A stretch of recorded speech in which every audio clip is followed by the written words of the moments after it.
So let's start with the rapid fire round. Sure. At what age do you want to retire? 65. What's your favorite mobile app? Favorite mobile app would be DoorDash. How long does it take you to get ready in the mornings? 25 minutes. Most embarrassing moment of your life?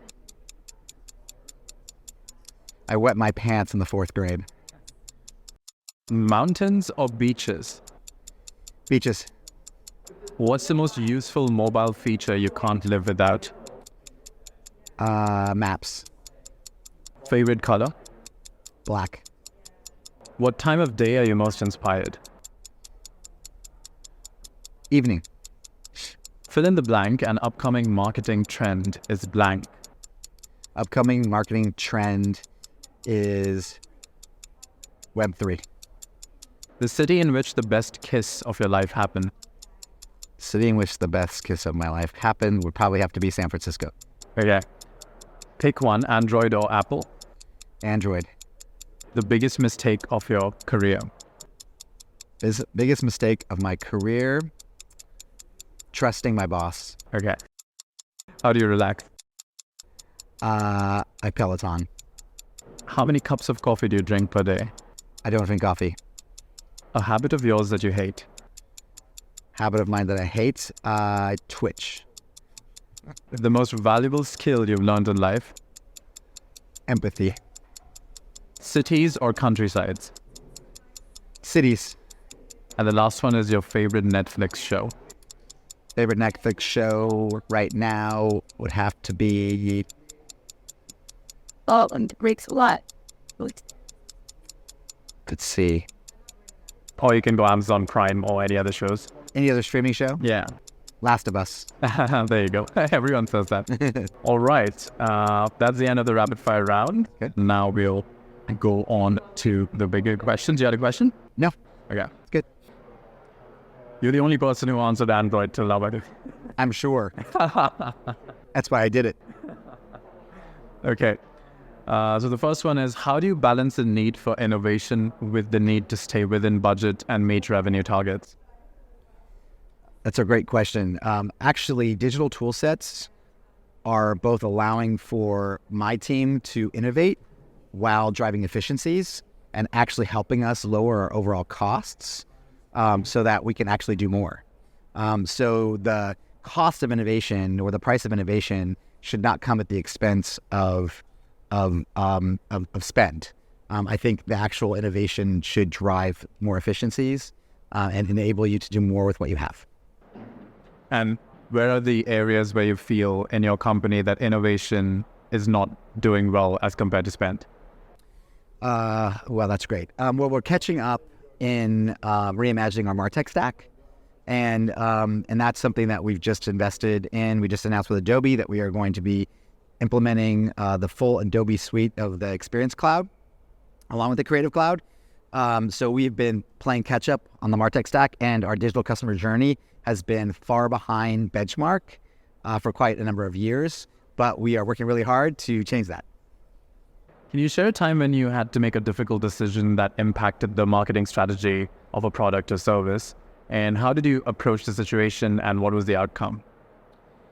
Probably that would be deciding to delay launch of a product after everything was pretty much 100% planned due to an unforeseen circumstance. And we had to basically then deconstruct all of the impacts that delay would cause, both in time to market, competitive environment, ability to support that product with marketing, and meeting our targets from both a outbound KPI perspective on driving preference and purchase intent, but also ultimately sales. And how do you approach collaboration, for instance, with other departments or stakeholders within a company to ensure successful product launches or campaigns? Early on, getting together early on in the process, proactively, listening actively, and then using a lot of whiteboard time, And I'm a very visual person, so we draw a lot of pictures. And so as far as collaboration goes in such a huge company that you work for, how do you feel you overcome the bureaucracy, if any, arises? Well, interesting. At Qualcomm, we are part of our DNA from a cultural perspective is all about collaboration. One of the reasons why we have recently decided to bring everyone back to the office 4 days a week is because our culture is rooted in collaboration. And in order to innovate, we really feel like you have to collaborate. And collaboration works at its best when everybody's in the room. So that's one of the things that we pride ourselves on. And we will continue to support that cultural norm so that we don't risk sort of failure from a cultural perspective, which then will impact our ability to create new products and innovate in the long haul. What is the most essential step for building a go-to-market strategy, you think? The most essential step in building a go-to-market strategy is it's sort of the first P of the 4 Ps, right? And it's products. You have to understand what you're selling and the value proposition of that. And so it's really the product. So can you describe a time when you had to adapt to a new market or industry, and how did you approach that challenge? Yes, well, we've been diversifying now for the last 6 to 8 years and moving outside of the mobile industry, specifically the smartphone industry, into all these new product categories. So it's literally been like a lollapalooza of diversification and growth. One market, very important market, and it's a high growth market for us, is automotive. We have grown exponentially in automotive, but the automotive industry requires a different level of engagement. It requires a different type of approach to product development. There's different sets of rules when you're talking about technology within an automobile environment versus in a smartphone or a PC or other types of products. There's safety concerns, increased safety, increased privacy. There's different auto grade types of features that you have to build into your platforms and your products. And so it's a whole new ballgame. But we've successfully moved into automotive to the tune of a $30 billion pipeline that we have now currently. So we were able to make the transition over time fairly smartly, but it was definitely a journey and a lot of learning. And so besides automotive, which other industries do you have your fingers in? So we are expanding into the PC market, and we're going to be this is a market where we will be a new entrant for the most part in a category that has been primarily controlled by a couple players over the last 25 to 30 years. So this is going to be an uphill climb, and we have to be prepared to have a go-to-market strategy that achieves the requirements of entering that market to drive success. So that's new. The XR market is another market where we have actually a lead, but it's still a nascent market. So as it grows and evolves and becomes more mainstream and commercial, we have to keep pace with that and understand what direction it's moving in so that we can actually keep our leadership position. So that's a different type of a story, but a different product category altogether. And then from an IoT perspective, just smart factories, smart cities, moving into different robotics platforms, all of that is something that we have been playing in, that we're continue to playing in, and we see huge opportunity in the future. So for a brand to be visible to the right audience, what should come first, brand development or brand messaging? Well, as marketers, we are inherently storytellers. And so I think the most important thing that you need to understand and nail down is your story. As far as brand development goes, I think if I understand that correctly, the definition is really about the visual articulation of the brand and the assets that you develop around the brand. I think that has to come secondary to the messaging. So I would say owning that story and understanding your story is paramount to then building out a brand ethos that can drive successful brand development and brand execution. So since you mentioned you're getting into a lot of industries, the growth of partnerships has also accelerated in recent years. So in such a competitive scenario, what should one do to build a good strategic partnership which is mutually beneficial? Another great question. So we address partnerships from two different vectors. First is we have a lot of partners that buy our products, then put them into their products.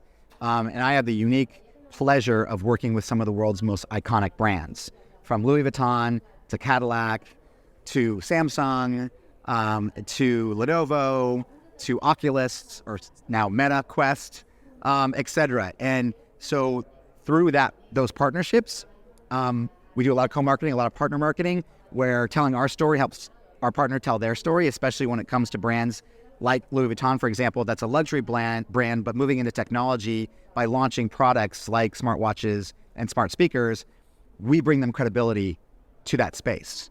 They have all the credibility in the world as a luxury brand, but they don't have credibility as a technology brand. So deploying Snapdragon into their products brings them that credibility. So that's one area of partnership that's very important to us, and we do a lot to nurture those relationships so that we can help our customers tell their brand story, and we also get to tell our brand story. The second type of partnership is really partnerships that we've engaged in more recently, which is to help align the Snapdragon brand with iconic partners like Manchester United or Mercedes, AMG, Petronas, Formula One, two of our big global partnerships that are fairly recent. It was really about how we could form a two-way partnership where we could bring something to them as well as they could bring something to us. So it's a little bit different than approaching a sponsorship in that I don't have an interest in just throwing my logo on something.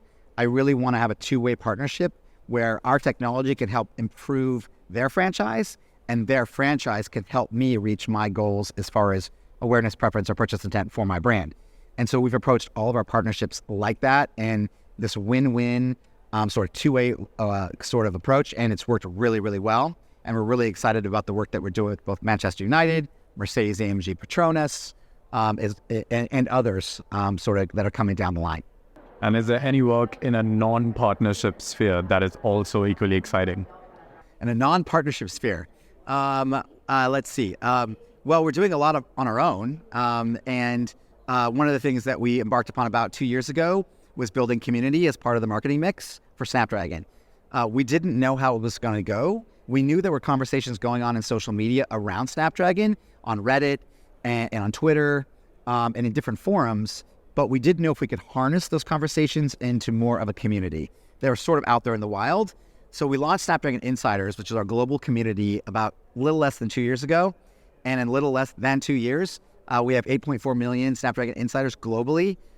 It's a very engaged community, and I've been pleasantly surprised as well as just elated that we've been able to harness the power of all of these people on social platforms around the world to tell the Snapdragon story, to be advocates for Snapdragon and our partners and their products, to engage with us, to give us feedback on how we're doing, and to help really grow that brand strength by being, these little advocates that are sort of all over the world telling our story. So it's been a phenomenal effort, and building community into the marketing mix is something that I had not experienced before in my career until now.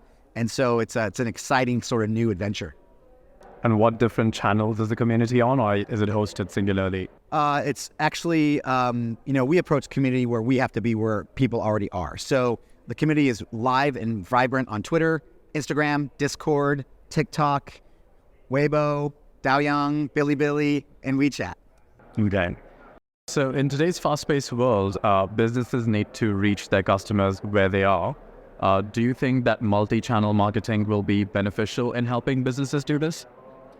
I think omni-channel approaches to marketing has been around for quite some time. I wouldn't believe that most brands that have a full marketing mix and that are present, with their audiences have not adopted an omni-channel approach. I think a singularity approach towards marketing, it just doesn't work anymore. The world is fragmented. There's so many messages and people are constantly bombarded, primarily because they live their life through their phone, right? And there's so many different ways they engage with the world around them, especially the digital world around them, that you have to deploy an omni-channel approach in order to get the reach, right? And the frequency that you need to hit your KPIs. All right.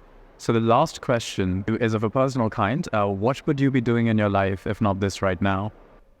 What would I be doing in my life if not this right now? I think I would be an artist. Of what kind? That's a great. Probably something in the visual arts. Yeah.